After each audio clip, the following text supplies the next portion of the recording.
Hello everyone and welcome back. Today we are going over the exotic fusion rifle Telesto. We first learned about Telesto back before the Taken King launched when Bungie posted it to their Destiny's Instagram account. After learning more about the weapon and some of its exotic perks, I knew I just had to have this weapon. This was the only weapon I've been looking for ever since the Taken King launched, and with it being the last thing that I needed in my exotic collection for year 2, I thought the universe was playing some sort of mean trick on me. But finally, I turned in a special engram to Rahul to receive Telesto at 310 attack. So let's jump right into the weapon perks.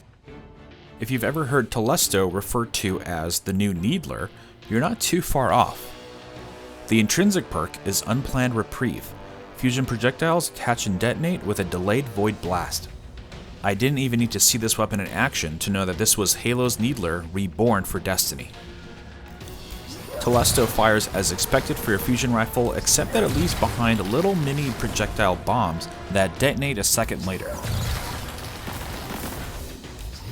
We'll see more of that perk in action in a little bit, but moving on to the other perks, we've got Smart Drift Control, CQB Ballistics, and Smooth Ballistics, which leads to the first unlockable perk, Battle Runner. Kills with this weapon grant a brief boost to the sprint's top speed. This perk is really useful considering some of the weapon's stats. You can see that Telesto falls under the high charge rate, low impact class of fusion rifles, and also has a little bit more reduced range, but makes up for it with incredible stability and reload.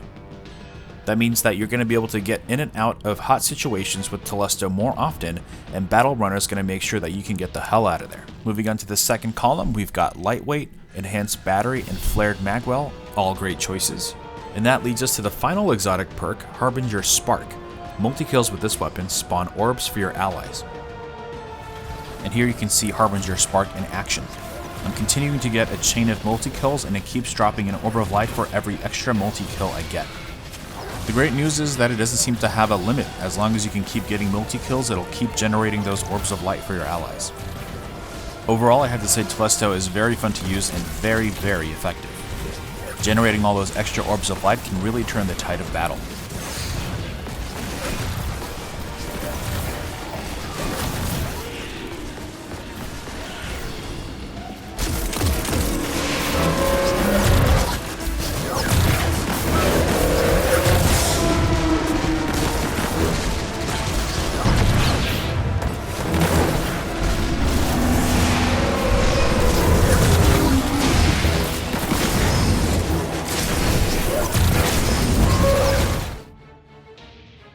So how does it compare to some other fusion rifles? Let's take a look.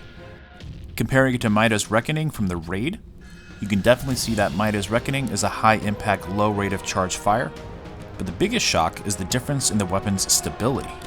You can see in the footage here just how intense the kick is.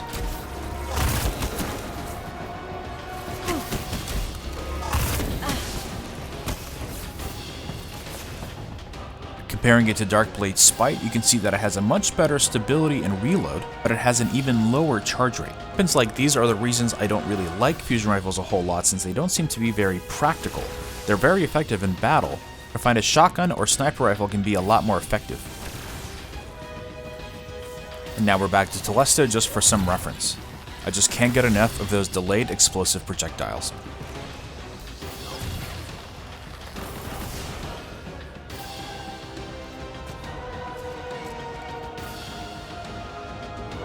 And that's it for Telesto. Let me know what your White Whale exotic is in the comments below. Drop a like if you can, and subscribe for content every Monday, Wednesday, and Friday. And until next time, I'll see you guys Starside.